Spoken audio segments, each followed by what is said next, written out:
Good afternoon, everyone. It is Friday. Thank you for being here with us. Also, I see that some parents are with us. Thank you for joining us to our leadership studies minor mixer. But there's also other important people that I want to recognize that are here with us. We have faculty and two deans with us today. If I see your name, could you please stand up? I know we have Dean Valerie Bistro from the College of Education, and then she'll come in a second. Dean Deborah Floyd. We have Dr. Frankie Lennon. And we also have Dr. Pat Maslin Ostrowaski, and I think she stepped outside for a second, but she's here. So make sure that you get the opportunity to engage with our faculty and deans because they're important people as well. Just get connected and so on. But next, I would like to invite Dean Bistro to do a little welcoming and speak about the importance of the leadership studies minor. This is a cool thing to do. You know, I'm the dean of the college. It's sort of like being the principal of a school. And there's a lot of things that I have to do that are not fun. This is fun. This is exciting. And what I really love about this initiative and this minor is that it shows that leadership is important in any field, in any discipline. You know, sometimes in the College of Ed, we might think of leadership as, being a principal of a school or an administrator or, you know, an athletic director, that type of thing. Whereas, no, there's leadership in whatever you do. Today's world, there's a lot of teamwork that takes place in the kind of society and the kind of work we do. And so this is wonderful. You're going to learn these kind of leadership skills. There's some fun stuff. I thought that was kind of fun. I almost got run over a couple times by the group, but that's a fun way. So very excited about this program and very happy that the faculty in the College of Education helped to take the lead on this. But obviously it goes across all disciplines. So welcome to the program. Enjoy the rest of the festivities and have a good weekend too. Bye-bye. Thank you, Dean Bistro. Another thing that I want to remind you all is that many of you who are thinking of enrolling and declaring the minor as a leadership studies minor, make sure you complete that form and meet with your academic advisor.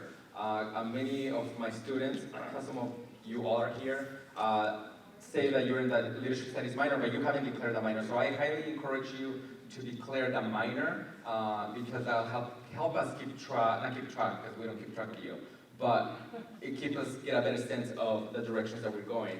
Also, there's a pamphlet with more information of the leadership studies minor. If you have any questions, my information is in the back. Also, Katie's information is in the back. So if you want to meet with us, make sure you make an appointment with us.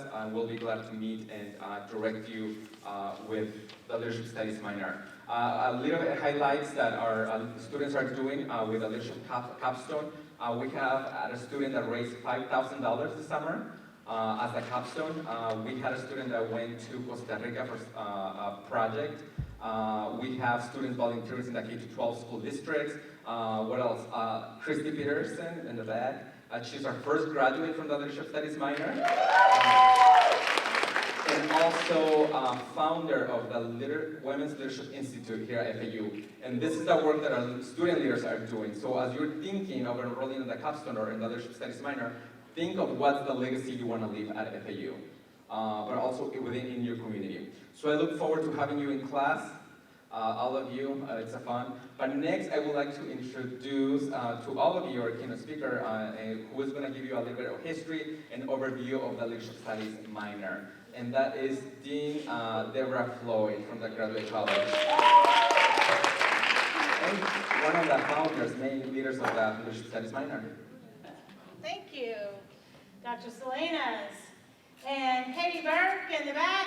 Let's give a big round of applause for Katie Burke. All right. So I guess part of giving history is that I'm older, right?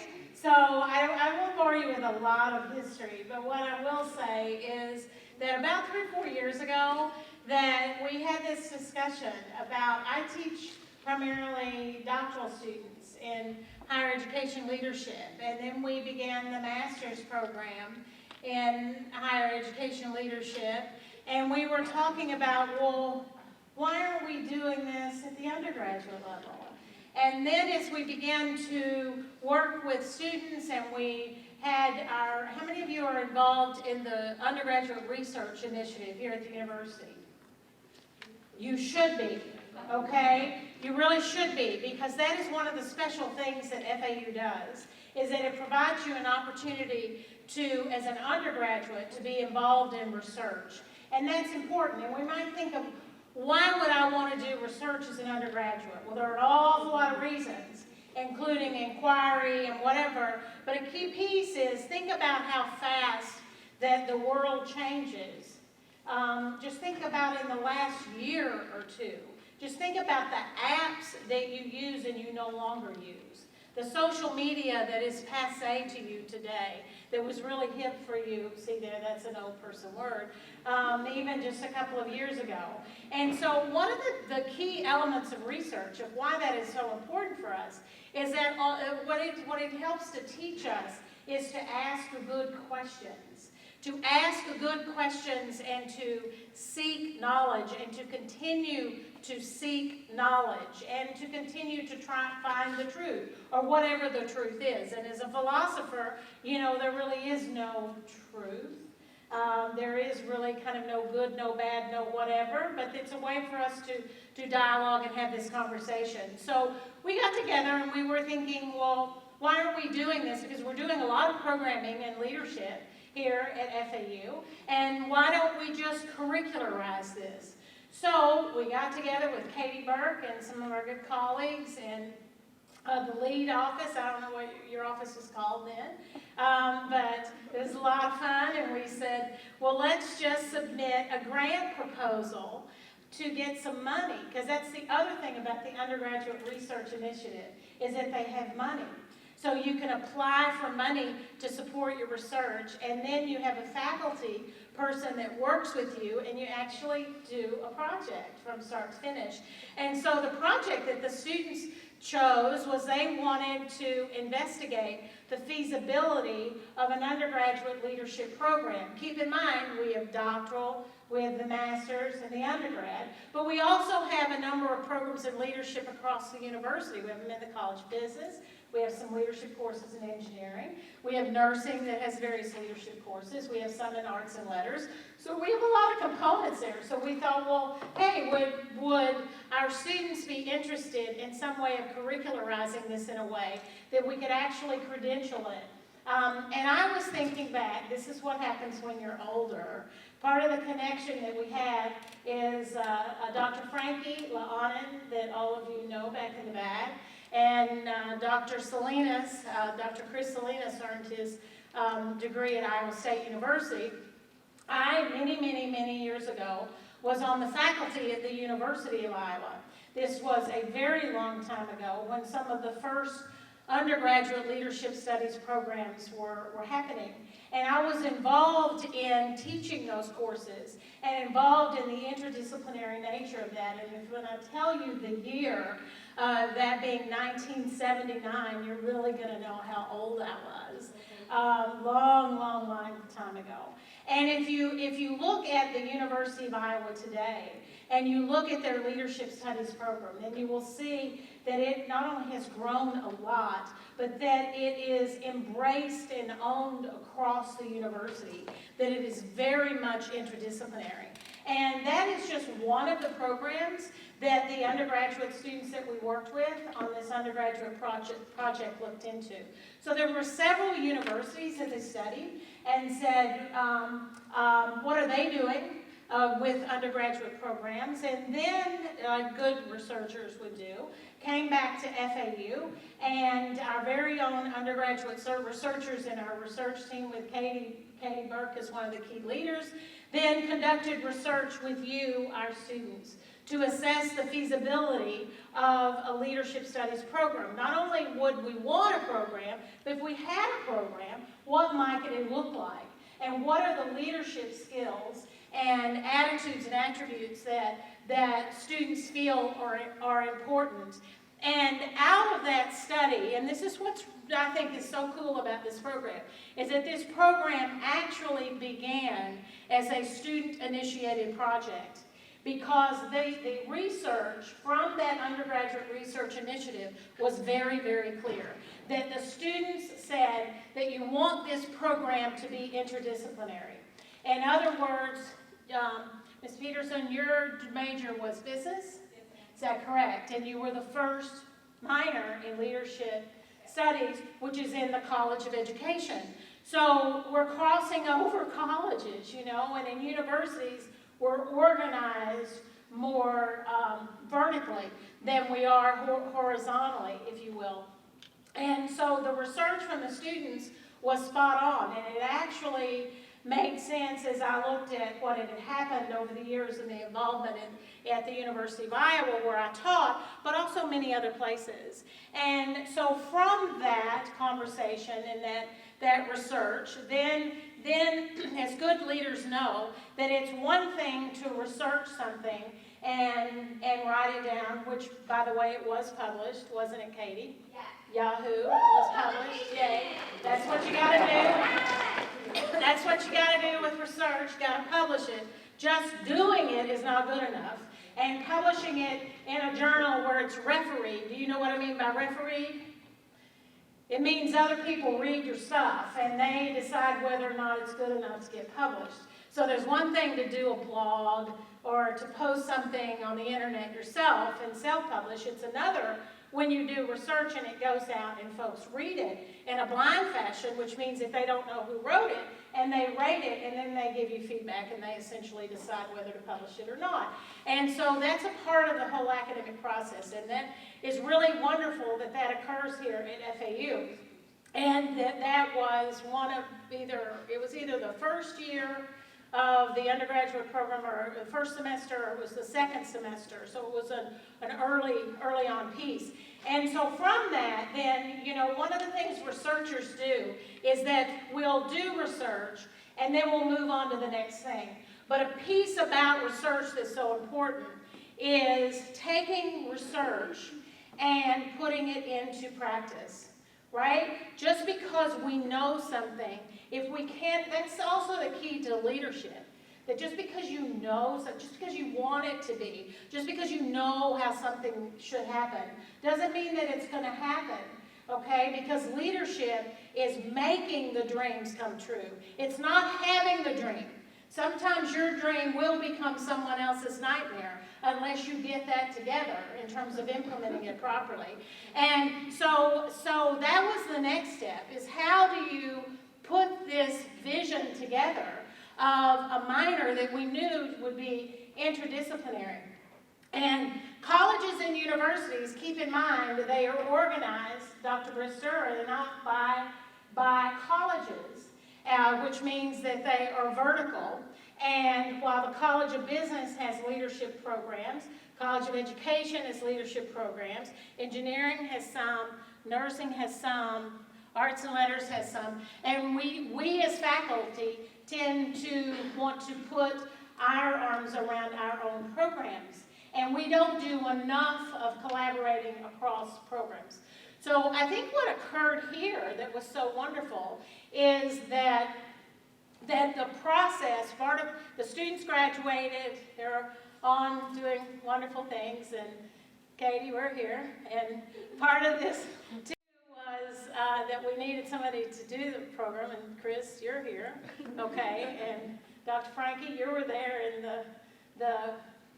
one of the bloody Senate meetings, as was Dr. Pat Mason-Ostrowski, because what happens as a leader is kind of like this process, curriculum development, that you create the courses, and you go shop the courses with, if it's a course on ethics, then you go meet with the people that are teaching something about ethics, and you get their buy-in, because people support what they help create, and they many times fight what they don't know about and what you've created in isolation. That's a very important principle of leadership, very, very important, and it's one that is kind of difficult to keep up with sometimes if you're strong-willed as I am. It's sort of like I see the end result and I just want to get it done, and I'm very single-minded in purpose.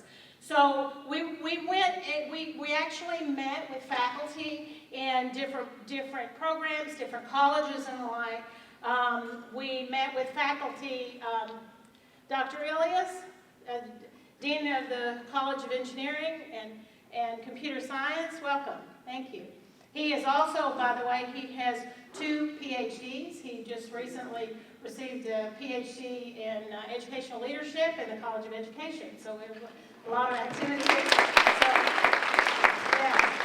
So I should really turn the mic over to him. So I'll fast forward on this because his college also participates in the minor. We were talking about the interrelationships. So we went with the students, with our undergraduate leadership team, we went to these faculty meetings, and wow, what an eye-opener. Katie is probably like her head's still spinning, but what an eye-opener to see curriculum made. How many of you have ever been a part of a legislative process, like in a state capitol? You've ever worked lobbying anywhere?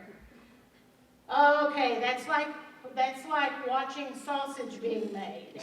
And that's what happens when you make curriculum, is it is like that. And you think, this is getting ugly.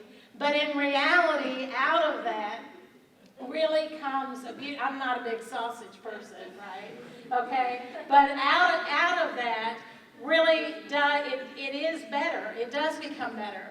But it also means that in some cases, there was significant compromise. And you have to know as a leader, you have to know when to lead, when to follow, when to be a part of the team, and when to, actually, as Kenny Rogers says, when to fold them. And sometimes you don't fold and completely get out of the game, right? You know, you just know that that hand right there, you know that that is not going to work, and so you're not going to lose all of your chips. You can tell I play poker. You're not going to lose all of your chips. You're just going to fold that one piece. And so there were some courses in this leadership studies minor that were really kind of important. Katie, would you say? Because it was built on finding the best of the best that's going on internationally and bringing it here to FAU. But a part of leadership, too, is not necessarily compromising, and there was some of that. Some of the courses were changed along the way. The course descriptions were changed, and there were actually some of the courses that were pulled. Because, see, the objective that we had was, and this is why it's similar to the legislative process, that the objective that we had was to get the thing approved. And we had to decide at what point does a particular course in the political process, if the political science department is not happy and comfortable with that course moving forward, do you throw the entire minor out because of that course, or do you thank them for their input and you put them on your team that you will add that course at a later time if they choose to do that? And that's also a part of leadership, that we have to learn when to compromise and when to not compromise. There were times when it was really important, and maybe it's a word or two, that people have to feel as though that you wordsmith this one section, that it's better, and then you're getting their buy-in. I've done quite a bit of work, legislative work previously in my job before I came here to FAU, and I can tell you that that is how bills are made, but that is also how you move through projects in a legislative process if you try to get something funded, is that you work to build coalitions of support. And you also do not let yourself, when it does not work, you do not let yourself fall completely apart. I will use this as an example because there was a Senate meeting. Katie, you remember this because I sent you a little Instagram thingies or whatever, which is probably the last time I Instagram thingy because I forgot how to do that one, about Don't give up, because we went through all these committees, go to all these college meetings. You go to the undergraduate programs committee, after you go to the college committee, then you go to their university committee, and they didn't like it, so you keep coming back. You keep following it, then you go to steering of Senate, and they want something, they come back. See, because it's messy. Okay, it's messy when you're doing something interdisciplinary. It's so much easier if you just stick to what's easy. Okay, but you start doing what's right. Okay, and it gets messy. But does that make it any less valuable? Oh no. That means that it's very valuable. See, because the research said that it's best that this be interdisciplinary across the university. So I remember as if it was yesterday, the Senate meeting, Dr. Pat, you were sitting right next to me, and Frankie, you were sitting in front of me. And I was trying to play checkers on my iPad because I was very frustrated. And I remember when we went to the Senate meeting and the item was tabled. And it's tabled and you're thinking, man, we have gone through not only the research for a couple of years, going to dozens of meetings and compromising and this and that, and right, Katie? And how many times we put on those high heels, which I don't wear anymore, and get all dressed up to do all this, only to find that the party we thought we were going to have after that Senate meeting and get it approved, we weren't going to have. Because they tabled it. Because something happened that we didn't count on. That there was somebody on the second row who we did not know, who said, I didn't know about it. I'm like, where have you been? You know, and I just thought, where have you been? What is happening with the Democratic plot? Chill out. I couldn't say anything. You know, I couldn't say anything. And actually, by then, I think I was the dean, was I? That made it even worse. That I couldn't say anything because I'd been named graduate dean and whatever. But part of the deal with the provost with this is I have a part of my assignment with the College of Education. So Dr. Brister over here is partly my boss. Lots of bosses. Lots and lots of bosses. So it didn't happen. And the party we thought we were going to happen didn't happen. But what did happen was that night, Katie and others, is we are not going to let this get us down. Now, what is the plan so that we can keep it moving forward? Because keep in mind, just because you get kicked down, if it's really something that needs to happen, then you get up, brush yourself off. You might cry a little bit, that's okay, but then get over it. Get up the next morning, it's a new day, watch the sun, get up and get over it. Okay? Get over it and move forward and make it happen. And that's exactly what happened. So we had a couple of lunches with the guy I didn't know. And now he's our bud, right? Wants to be involved in it. Okay. And different ones who didn't know, we bring them along, you know, because when people see it's a winner, then they want to be part of it, and that's good. And so then we go back to the Senate. We're all scared, weren't we? And it just breezed completely through. Completely through. So we've had how many students in the 400, 500? 580. 578. 578 students. Dr. Brister, that's pretty incredible numbers. For what, 3 years? 3 years or so? So I don't know if any of you, if you're just taking the classes or you've actually signed up for the minor, okay? And that's up between you and Dr. Salinas and your advisor. But I will say that the minor in the leadership studies minor, the intention of this minor is to provide you a basic core set of courses and experiences, but also to be interdisciplinary in the sense that you can take your leadership capstone experience in the College of Computer Science and Engineering, or in the College of Education, or in the College of Business, or in the College of Nursing. And that is how it was envisioned, and that is how it is today. Is it complete? Is it finished? No. It's not complete because it never will be. Because see, curriculum, good curriculum, never should rest. Never ever should rest. So while there are some elements of the courses that were offered and experiences that we're not able to get through at that point in time. I'm confident that in due time, if they are elements that need to happen, that they will happen. And we'll go back through that process of the sausage making a bit, because that's what it is. You know, that's what the curriculum process is. So how many of you are majoring in leadership studies? You've declared that major. Has any of you actually declared it yet? You're taking the class and you want to know whether or not this is something you need to do. And so, pardon? It's a minor, not major. I mean minor. Right, well I forgot that part because it was going to be a major. And so we're like major then minor. That's the next step. Right, so, okay, so obviously you want to work that out and make sure that you have a very clear program plan. Your flight plan is very, very clear, and that you, and Christy can show you how to do that because you did it, okay, of how you can actually stay true to whatever the college is. And maybe your college, you're majoring in an education field and you stay in education, but it's not unusual that there are students that have signed up for this program that are in different colleges. I'll make one last comment, which is what was on the notes of what I was supposed to comment about, and that is graduate school. How many of you are thinking about graduate school? Very good. Okay. So that other hand that you didn't raise when I said how many of you are doing research, get used to that. Get that hand up. Okay? We are doing a program that is called the 3-Minute Thesis Program. If you have any interest at all in graduate school, you should come to that. There will be 8 heats where we will have graduate students that will present their research in 180 seconds or less. And it promises to be not only a lot of fun, but also informative.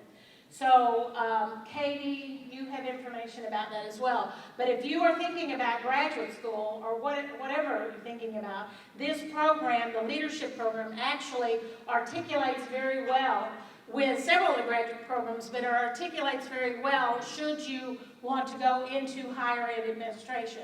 If you're thinking about working in a college or university and maybe getting a master's degree with Dr. Salinas, Dr. LaAnna, or others that are working with the master's degree program. So if you have any questions, if I can be of assistance to you in any way, let me know.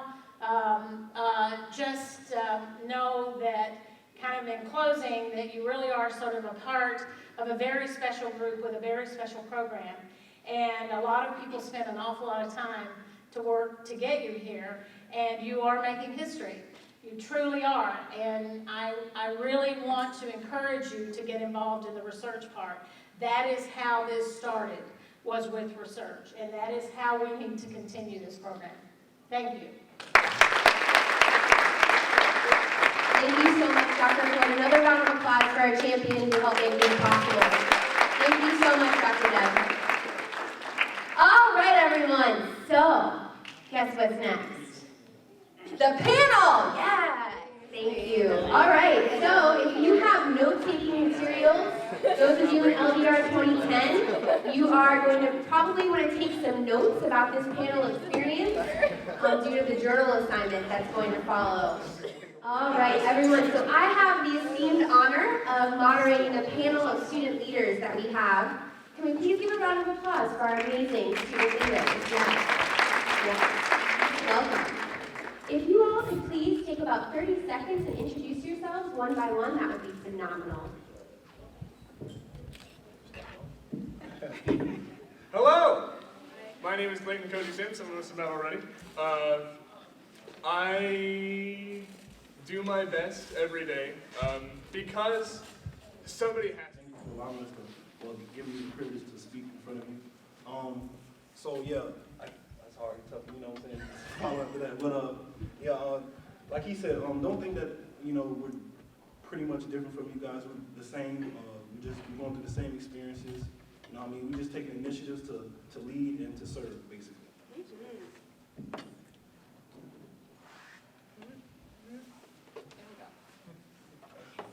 Hi everyone. Is this on? Yes. Oh. Hi everyone, my name is Christy Peterson. I am a graduate student here. I did do my undergrad here and was also in the leadership minor. I'm really passionate about getting students involved through student development and involvement. That stemmed for me from my involvement as an undergrad here. I got involved in Greek life, and my sister saw something in me that I didn't see in myself, and that was my leadership abilities. And so from there I really progressed, and I took opportunities that I probably wouldn't have taken without their support. And through there I met new people and experienced new things, and now I also get to sit in front of you today. But we aren't very different from any of you, so hopefully you can learn some stuff, and if you have any questions, please feel free to come talk to us after. Thank you. How's it going?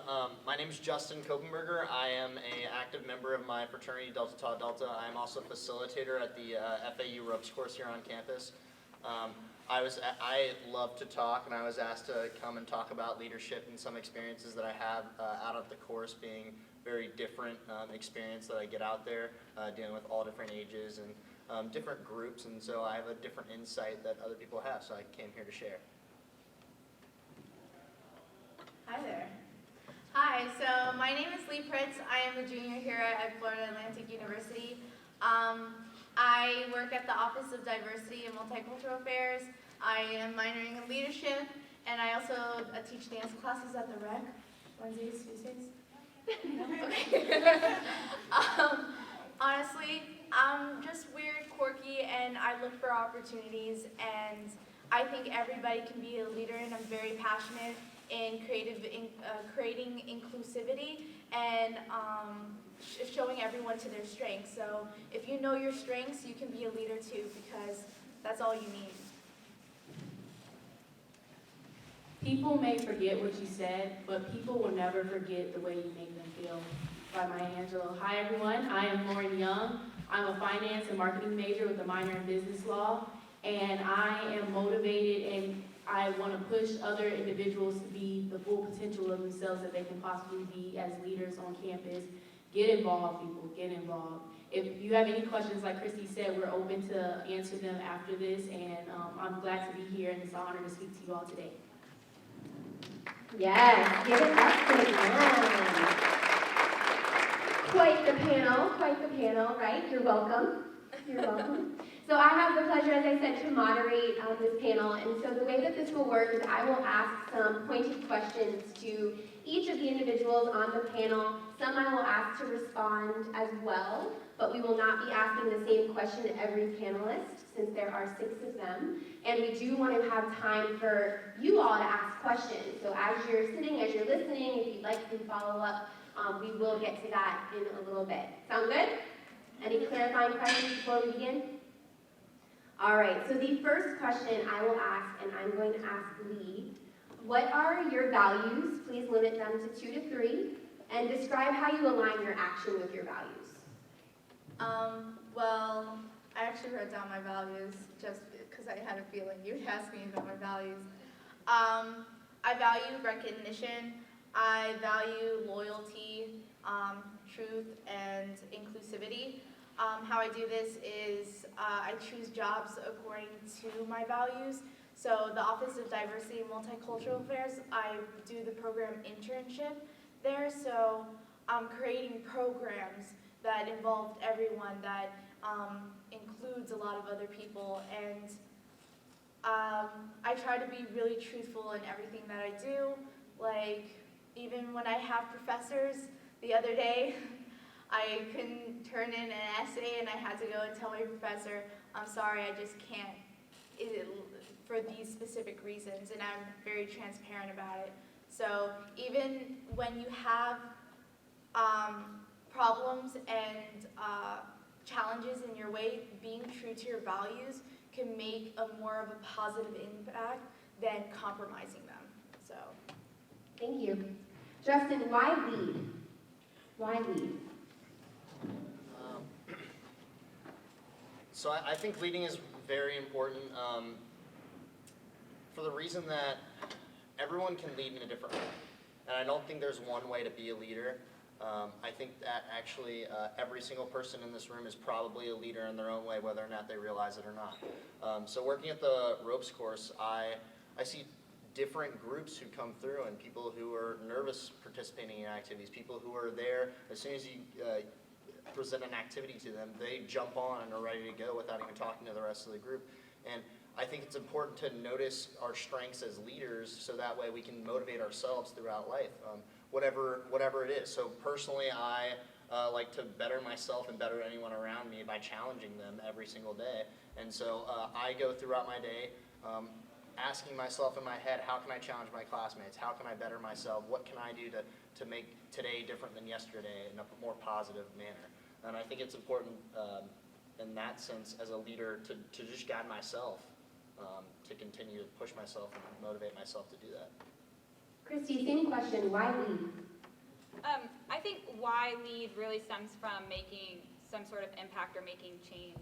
I say for me personally, why lead is to make something better, whether it be myself, the people that I'm around, the organization that I'm in, my community. I think that's why lead. And I think that's why great leaders, people that we truly look up to as leaders, that's why they're doing it, because they're instilling something in each and every one of us that makes us want to follow them, that makes us want to take on that cause, to make the world or to make the change and make something a better place.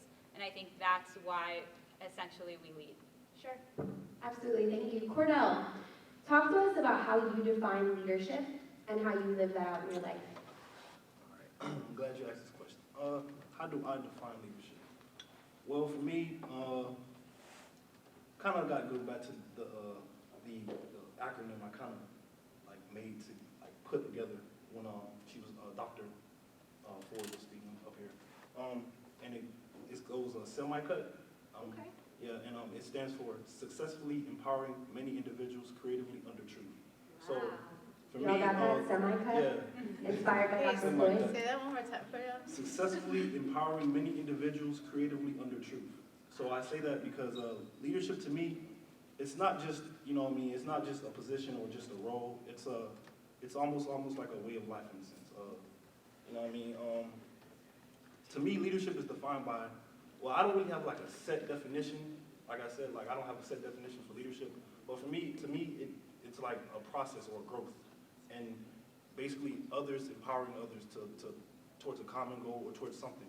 So for me, leadership, I try to exemplify it every day. You know what I mean?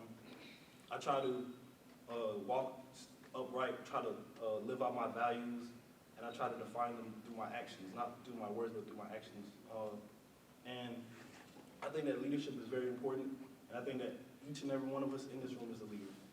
So that's why, and I think that once, you know, as a leader, it's important that you empower others and that you have them, you know, realize the potential in themselves, because that's what being a leader is all about. Not just empowering yourself, but empowering others to, you know, bring out that potential that everyone has. Because, I mean, I know the saying leaders aren't born and made, and I kind of, I mean, I have a little stigma with that because I have to fight through that. Because I feel that, like I said, everyone in here is a leader. So I feel like everyone was born to be a leader and to lead. Whether you lead yourself through daily life or whether you lead a $10 million organization or company, you know what I mean, you're leading something. So I think that you know what I mean, just leading is important. And it's a process, like I said, it's a growth process.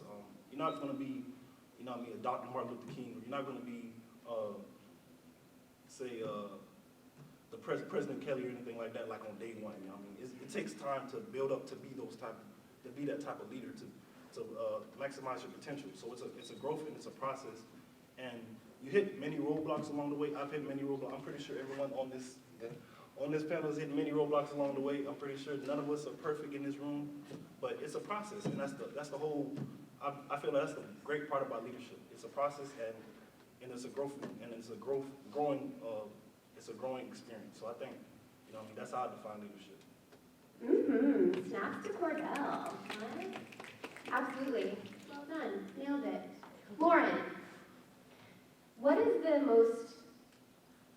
the largest accomplishment you can think of as a leader, and what is the thing that you messed up on really hardcore?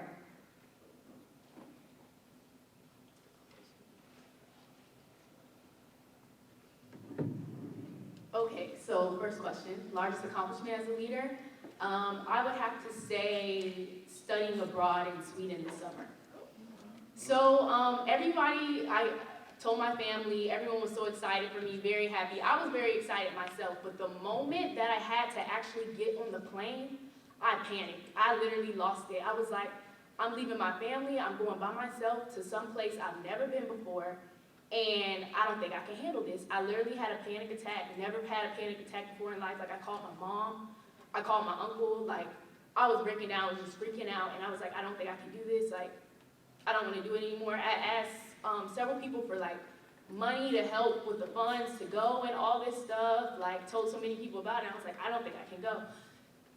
And so my uncle was talking to me, and he was just like, calm down, breathe, Lauren, like, this is something that you wanted to do, you're actually going to be able to do it, like, it's just cold feet, don't worry about it, you're going to get on the plane, you're going to have a great time. And I got on the plane, and it was an awesome experience. I met so many cool people. I would recommend, if you can do it, to study abroad. Like, I didn't know Swedish, but I learned a little bit of Swedish while I was there.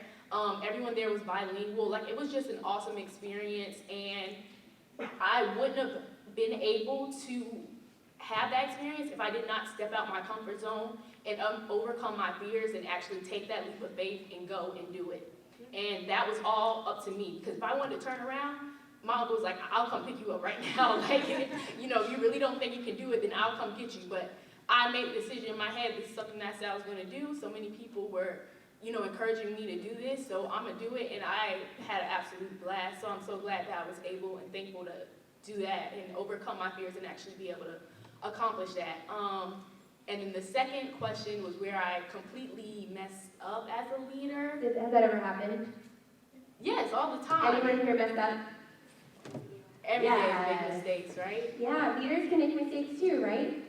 Definitely, When definitely. did that happen to you? I'm trying to think where I completely like dropped the ball. I mean, honestly, it occurs daily. As a leader, sometimes you have a lot of things to manage on your plate, and it's all about like prioritizing. So, I literally have to-do lists where it's like, okay, I have so many things to complete in a day, but everything can't get done. But the way you prioritize what's most important and knock those things out, and pass those things that can't really happen until the next day.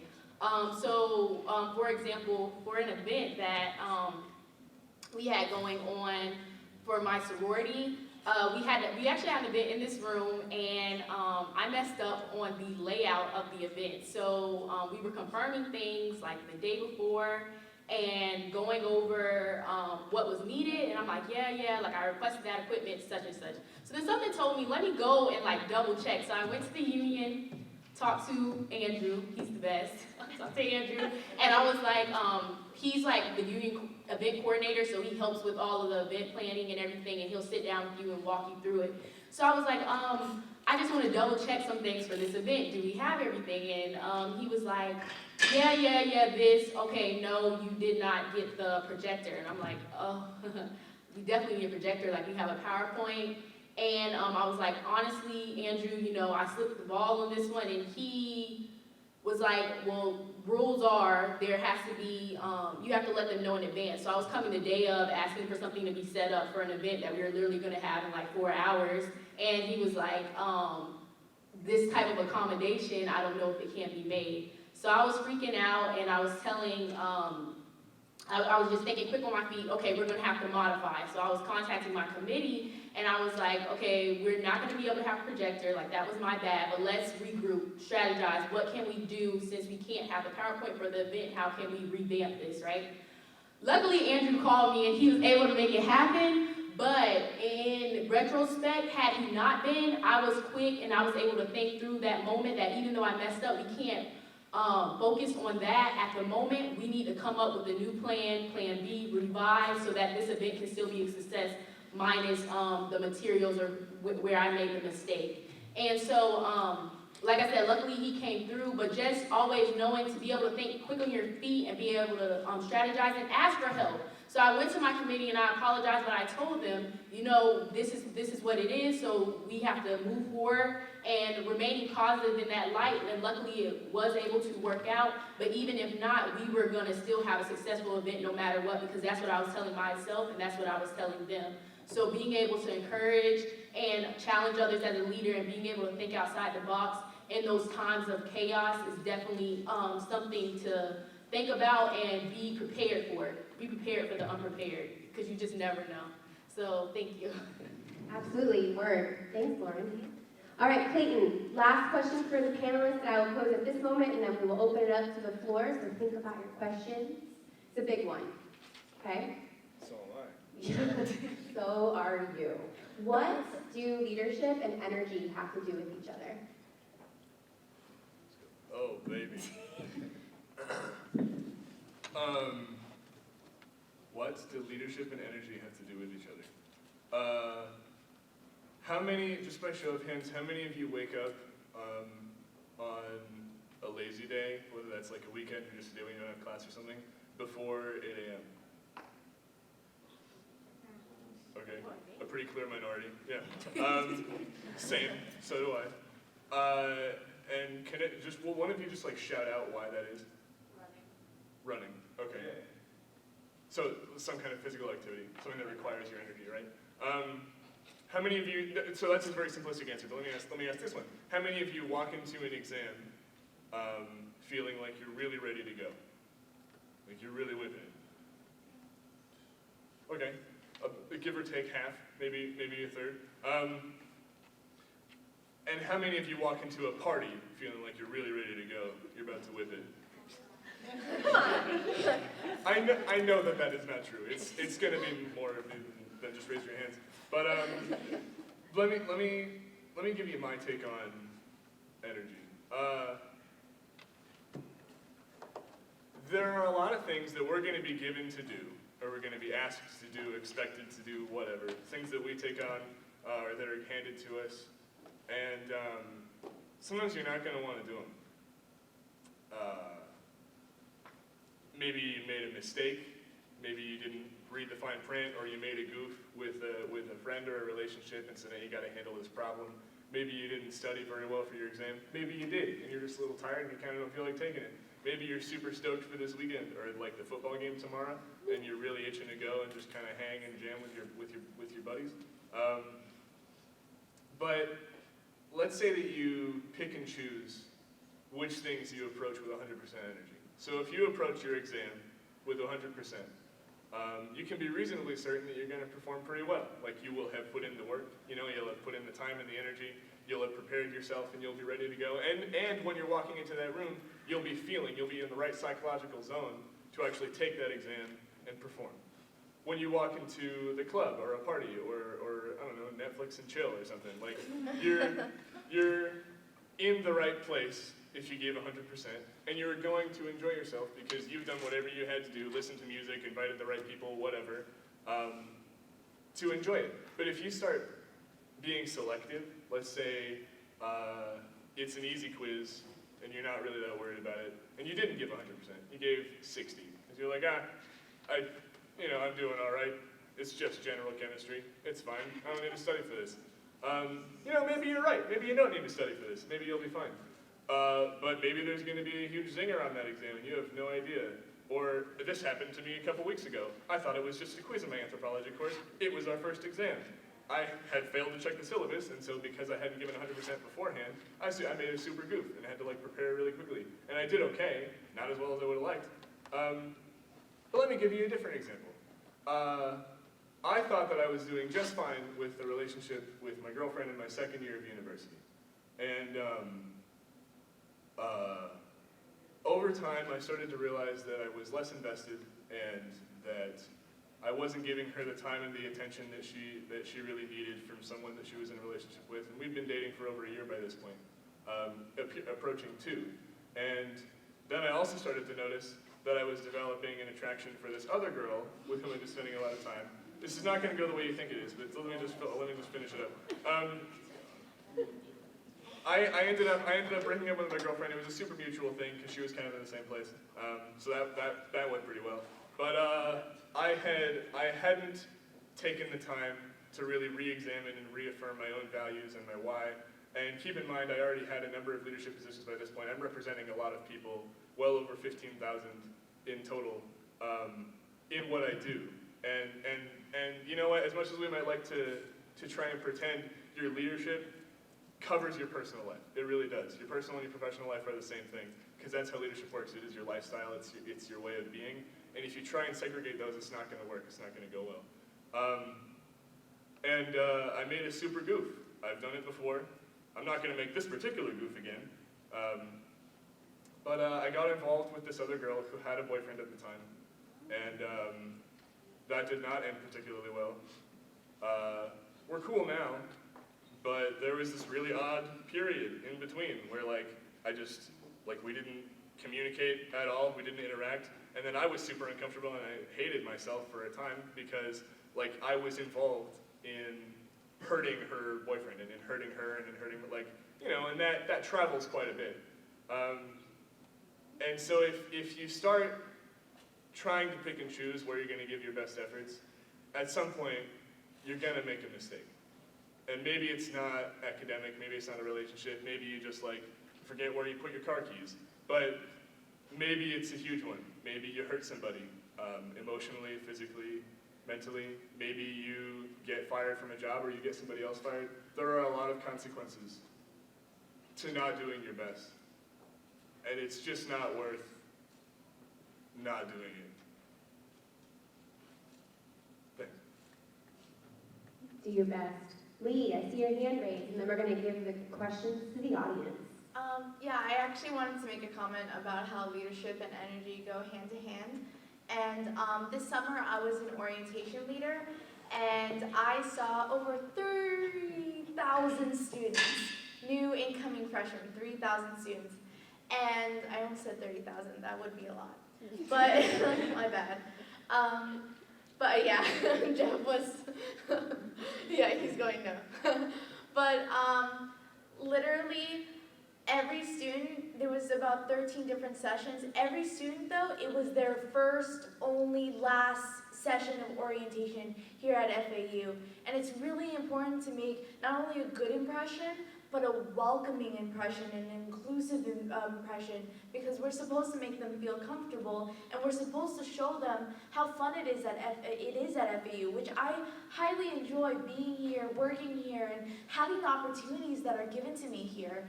And you need to be able to bring yourself to a level, even though you don't want to wake up at 6 o'clock in the morning, you need to be all the way up here for the students, because it's their one experience. No matter if it's your 10th or 100th experience, they deserve for you to be at your very best, because they paid the money, they take the time, they chose this school. So even if you're in an organization and you're a leadership position, if you had someone ask you the same question the 105th time, you still need to give them the courtesy and the respect to give them the best 110% answer that you gave to the last 100 students. So making sure your energy is super high and giving not only respect to yourself as a leader, but respect to the people you're interacting with, because without the people that are not only following or working with you, you would just be a one-person show. And that's not what leadership is. Very nice. Yes, I see some snaps. I hear some snaps. A leader with no followers is like someone out taking a nice walk alone. I like that. So, what questions do we have? Who would like to be the first audience question? Not all at once. I see you. Yes, sir, Ricky. Okay, so I'm not sure if this actually happened to you guys or not, but when did you guys have that moment of, I need to start being a leader, I guess? Like a moment, I'm not sure that sounds like cliche or anything, the lights and heaven, looking down upon you or something like that. Like a moment where you were like, you know what? I realize that I can actually have a positive influence on people around me. Like when did you guys really have that moment? Okay, I'll go first. So that moment first came to me in a crisis situation. So just a general crisis was happening and somebody needed to step up and do something and it wasn't happening, and I was waiting and waiting and waiting, and it wasn't my responsibility, but it was, and it was anyone's responsibility who was able to help, and that's when I stepped up. And from that moment, I made an effort and I made a change, and the situation ended great. It wasn't a crisis anymore. But from there, that's when somebody saw it in me and they were like, you need to keep doing this. Like, you need to help this. You need to keep stepping up and speaking up. And so I was empowered, but it took me making that first step because something around me was happening that I couldn't stand to watch anymore. And so I don't want to say that that's the best answer to give, that I finally stepped up because something bad was happening. But I think when I really felt the most empowered was because other people saw it in me and they said, you need to do this. And it was hard, and it's still hard, and I'm in leadership roles now. But it's definitely came from somebody empowering me, but it came from making that change to step out of my comfort zone to help. Somebody else want to go? Anyone else want to respond from the panel? I've got two. I'll go. All right, Cordell. For me, this is gonna sound kind of bad, but it was pretty recent. I would say probably this summer during Leadership. And I say that because if anybody doesn't know about Leadership, definitely go. It's an awesome experience, very, very, very good experience. I definitely had fun there. But Leadership, that was at that conference. I definitely had my aha moment. Because for me, I come from a background of small town. Everybody knows everybody. You know what I mean? So, I gotta define this. I wouldn't say that I really looked at myself truly as a leader. When I first came to FAU, I wasn't really proactive in campus and on university, because I really didn't think, I was a leader. I was just trying to find my way at the time. I was trying to find my way, figure out what I was trying to do. And I gathered positions, of course, over my time here at FAU. So I've been placed in leadership positions, but I haven't really felt like, yeah, I'm a leader. You know what I mean? So it wasn't until I got to Leadership, and where we had this activity where we had to write down our vision board and what we saw and what our visions were and how we were going to accomplish it. And I wrote down my vision, and my vision was to go back to my hometown and create a community garden so that everyone can just eat off the community garden and basically build up empowerment and pride within the community, instill it. So because you're taking care of a community garden, so you're eating for free, and you're taking care and taking pride just in the community at large. So I didn't think at the time, I didn't really think everybody would be so amped up and so supportive of that movement I was trying to do, or of my vision. And I was really shocked to see some of the notes that people posted on my board and the stuff that they would tell me. Yeah, man, I really enjoy what you're doing. I really agree with what you're trying to do. I really think that you're doing a great thing. And I really support what you're doing. And it's kind of similar to what Christy said. I really didn't have that aha moment until others really kind of saw that. Yeah, you have it. You have that light. And I say that because some of you in here may feel like you may not have that light, or you may not, I don't feel like I'm a leader. I'm just little me. No, you have that light. Each and every one of us has that light to shine, and it's up to you to let that light shine. Don't let the next man hinder you because they say such and such things. You have that light. You can't. You shine in the darkness regardless. It's going to come out. So I would say that others empowering me definitely I had that aha moment where I was like, yeah, I'm a leader. And just, having that support and that empowerment is really important. And I would say that was probably it. Thank you. Thank you, Cordell. How about this side? You have a question over here? Okay, we'll go to you and then you, okay? Here we go. Nice shirt, by the way. Leadership is action, not position, everyone. Found a shirt. This question is for Lauren and Clayton. Who in your life was a prime leader for you guys, for you to look up to? Okay, I'll go first. For me, it was my aunt. She actually doesn't live here. She's lives in Philadelphia, Pennsylvania, but she has always been an encouragement in my life. All of my family has, but especially her, and because of her, I had we just bonded, and I've had similar things that I wanted to do as far as my passions in life and what I want to pursue because of her influence in my life. And I think it just all ties back to that constant like support. Even in times, even though the distance was difficult, she always just has been constant in like checking up on me, reaching out to me. And in times I've never, like I'm just oblivious to like what's going on. I mean, I'm in college and I got all this stuff going on. And then I like see a text from her and it literally just make my day, like knowing that she's thinking about me and that I'm on her mind.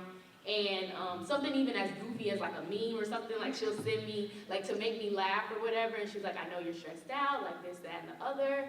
And so she has always just been that constant support and encouragement for me, and it's been great to have her to lean on in times of like chaos or whenever there's an issue, because like it's been said before, you cannot do it alone as a leader.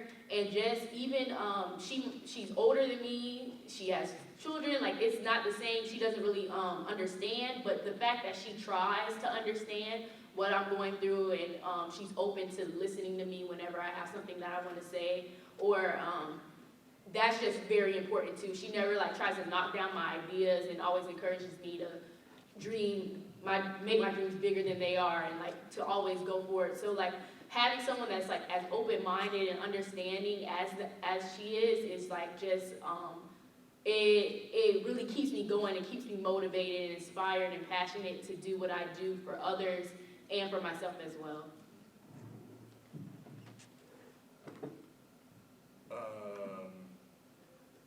I don't particularly look up to anybody, which might seem odd to you. I don't know.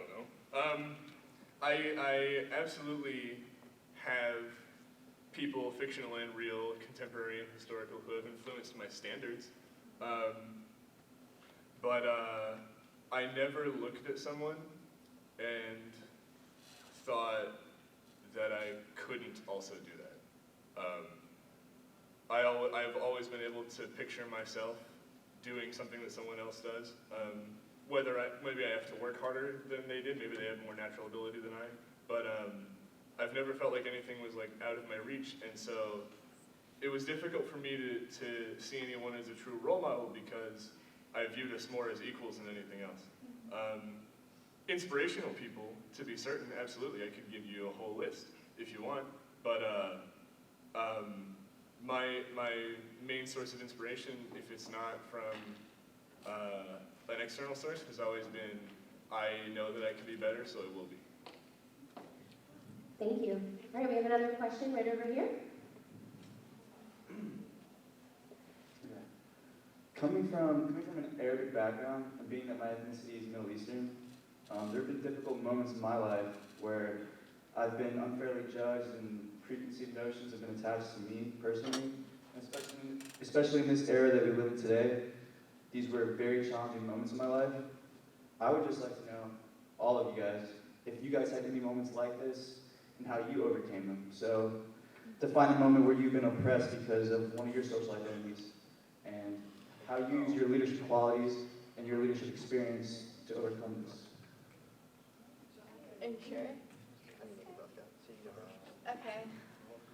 I'm gonna opt out of this question because I'm a white male in the United States, so I've not had any experience.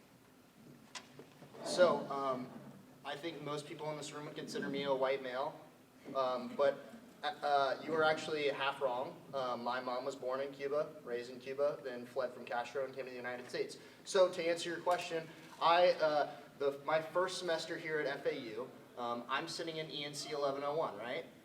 And you read about very different topics in ENC 1101, all kinds of different stuff. And we happen to be reading about a story, and the main point that my teacher was trying to get across is that whites feel that they're superior to everyone else. And so I had just joined a fraternity, and we had class on Wednesdays, and on Wednesdays I wore my pledge attire, which is khaki pants, a white button-up shirt, a purple and gold bow tie, and a navy blue blazer. So yes, I do look like a frat white kid. Now, my teacher decided he was going to look at me, and he said, Justin, being the whitest kid in this room, do you feel that you're superior than everyone else? And I looked at him furious and I said, "Excuse me, sir, you can't say that to me, I'm half Cuban." And his jaw dropped. And he didn't have anything to say. And I came up to him after class and I told him that I was really offended that he asked me that question.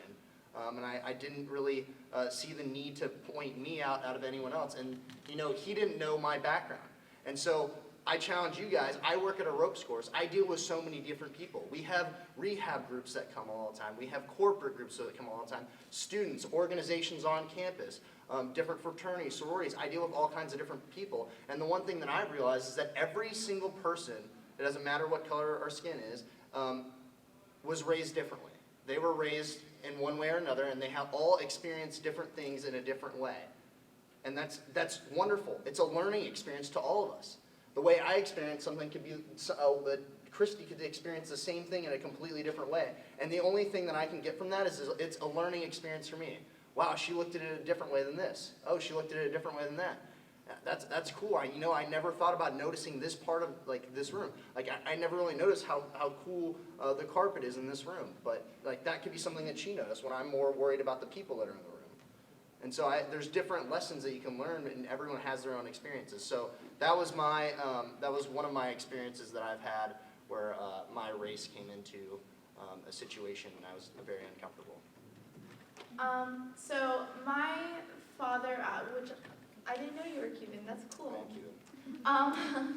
But my father owns a fitness facility in West Palm Beach, and I used to work there as a dance instructor. And I would always have people coming up to me asking me all these authoritative questions because I looked like I knew what I was doing. But I would go and introduce them to my dad, who owns the place, and I may look white as well, but I'm actually African and Middle Eastern. So I share that with you. And he has that thick Israeli accent, and people would be like, "Oh, okay," talking to him, not quite sure what he's saying. But then afterwards, we would have a conversation, and I would say like, "Oh yeah, I'm 20 years old," and people would be like, "Wow, I thought you were older." And I'm like, "Yeah, you just spoke to my father." And they're like, "Wow, I had no idea." Kind of implying that because I talk a certain way, because I hold myself a certain way, because I look a certain way, that I was smarter than him. When in actuality, my dad is one of the greatest leaders I have ever met. And he's very smart and articulate. It's just he has an accent. And I felt very offended because in this one location, that when I felt like I was in a leadership position, I felt almost like a double standard, that some things I couldn't do because I was a female.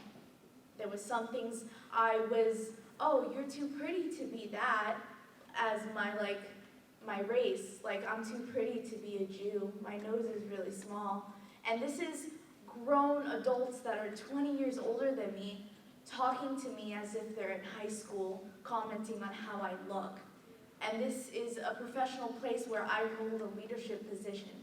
So there's sometimes that you are going to be in a position of a leadership status, and just because of ignorance and lack of education, you are going to have moments where it's going to make you feel very uncomfortable. And at those moments, you have a very hard choice to make. Either you take the time to actually educate them, or you ignore it. I don't suggest ignoring it. That's the easy way. The hard way is actually educating somebody.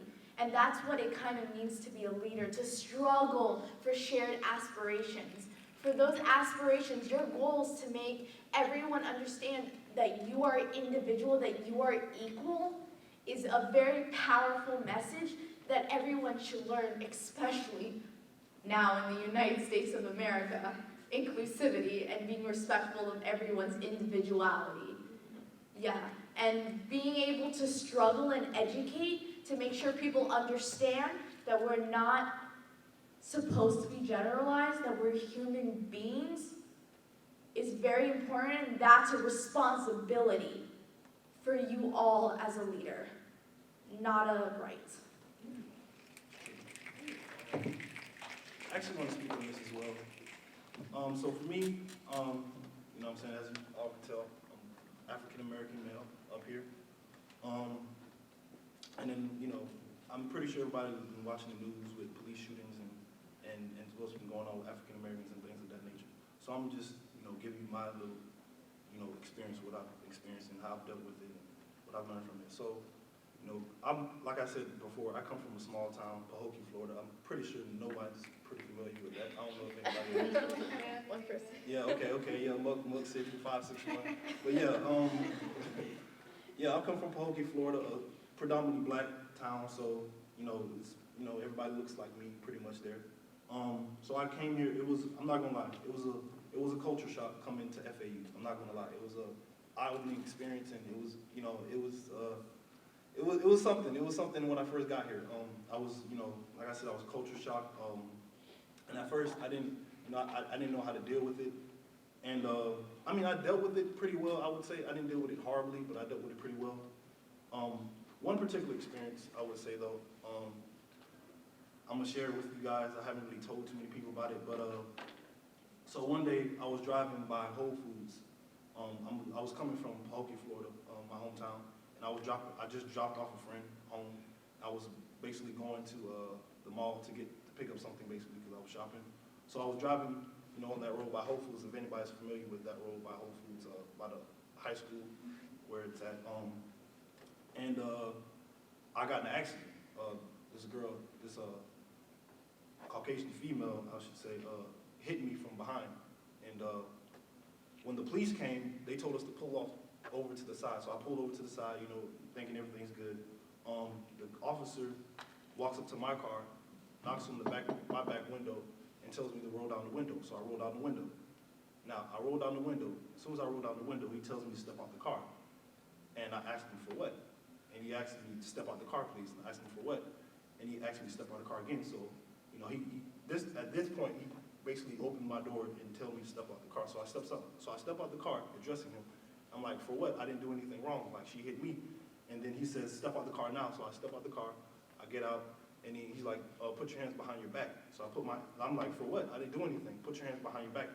And he kept repeating that. And I'm like, I didn't do anything. So he grabs my arm, and he basically tries to force my arms behind my back. So I put my hand, like I said, I saw he was about to pull out like a gun or a taser or something like that. So I put my hands behind my back. He sits me down on the side in handcuffs. I'm in cuffs. And I'm just sitting there waiting. I'm just like, oh my God. I couldn't believe what was going on because I didn't know, you know what I mean? I was just like lost because I got in an accident and she hit me, but I'm the one in cuffs on the side. But, you know, I'm sitting there waiting and there, you know, he calls more police officers to come, and like 4 or 5 more police officers come, and they search my car, like thoroughly search my car. And I asked him, you know, what was the issue? And he says that, oh, I saw a cloud of marijuana smoke coming out of the back of your car window. I'm like, are you serious? You know what I'm saying? Like, are you serious? Like, I didn't do anything. Like, I just got from an accident. Like, well, how could I even do that? You know what I'm saying? Like, how could I even attempt to do that? You know what I mean? So he says that they couldn't find anything. So they were basically pushing me to basically say that I had something in the car, which I didn't, which they couldn't find anything. And they basically, you know, read me my Miranda rights and everything of that nature. But long story short, like I said, they couldn't find anything. And they basically was like, okay, well, you know, we couldn't find anything, but we're going to let you go. And they were basically talking down to me. And I said all that to say this. So in light of the recent things that have happened, for me, I look at it as adaptive leadership. Just being adaptive and being aware of where you are and you're aware of your surroundings. I mean, I could have got real angry. I could have lashed out at an officer. I could have, you know, snapped. I could have did all that. But, I mean, what good would that have done? The best thing that I could have done, you know what I mean, is enlighten others of the situation and empower, you know, have them in knowledge of the situation and, you know, talk to them on how to get out of that situation and how to act in that situation. Because the officer, like I said, he pretty much talked me down like I was a criminal, and I didn't do anything. I got in an accident. And I was the one that got hit. So, like Lee said, it's just about being inclusive and having those conversations with people. Like, I mean, I know that a lot of people don't like to talk about race, and it's a touchy subject, but it needs to happen. Like I said, it needs to happen, and it's, like I said, look, the police shootings and everything that's going on, I mean, it's crazy. So more than ever, now is the time to talk about race, and now is the time to talk about these touchy subjects that we have. And what better way to do it than in a room full of leaders and like-minded individuals as ourselves, that are, you know, we're the college educated. We're the ones that's supposed to be, as W.E. Du Bois says, you know, we're the 10%. We're the intelligent 10. We're the ones that basically spark change and revolution. If we look back to the civil rights in the 60s, and during that time, those started, a lot of those things started on college campuses. A lot of people don't realize that. A lot of those movements and stuff like that started on college campuses. A lot of the social movements that we have today starts on college campuses, which tells you that these are coming from people like us. We're coming from lines like us, individuals like us. So it's up to us as leaders and as educated individuals to enlighten others and to raise the awareness of what's going on and to be, you know, add knowledge to them. Because like I said, everybody comes from different experiences. Whether you know, white, black, Spanish, Chinese, whatever. You know what I mean? Everybody has their different experiences they've been through. Everybody was raised different, and not everybody's going to think like you. But what we can do, you know, is change the mindset.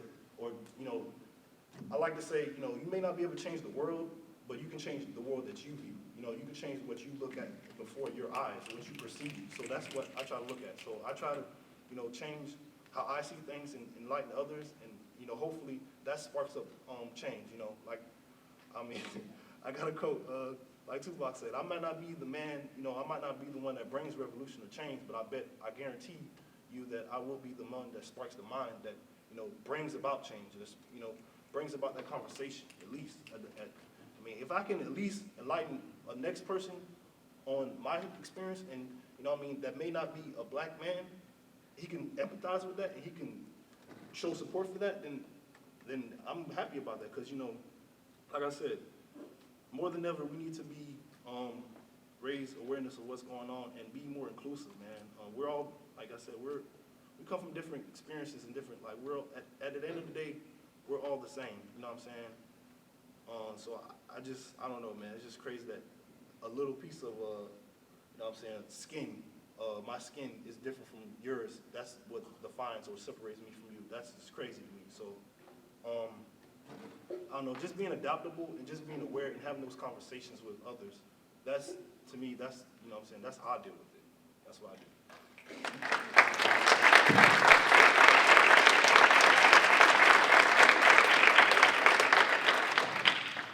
And there's just one more thing I would like to add.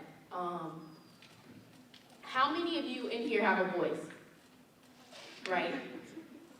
You have to use that voice. Every one of us in here has a voice. Your voice is power.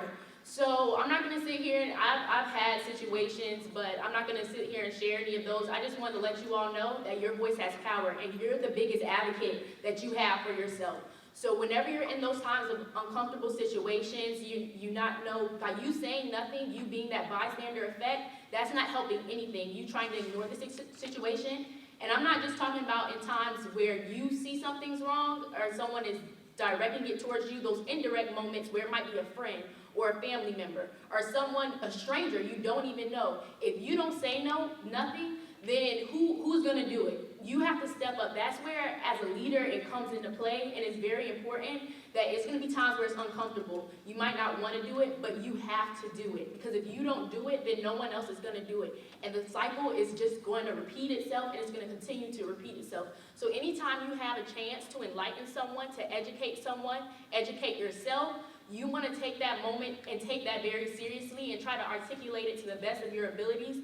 They might not understand, but at least it's you sharing your experiences and you trying to make an effort to make a change and make a difference in the world. Because if it's not up to you, then who's gonna do it? So I want you all to be able to take that away and just think about that and really let that marinate on your spirit. And times where you probably can think back, it's never too late to address some things that should have been addressed. And whenever that you have a voice that is powerful, and when you feel the need that you can speak up or share and enlighten someone in a situation, take that opportunity to do so, because you never know when it will present itself again, and you don't know, you're speaking for those that are voiceless or scared and don't have that empowerment or that courage to do so.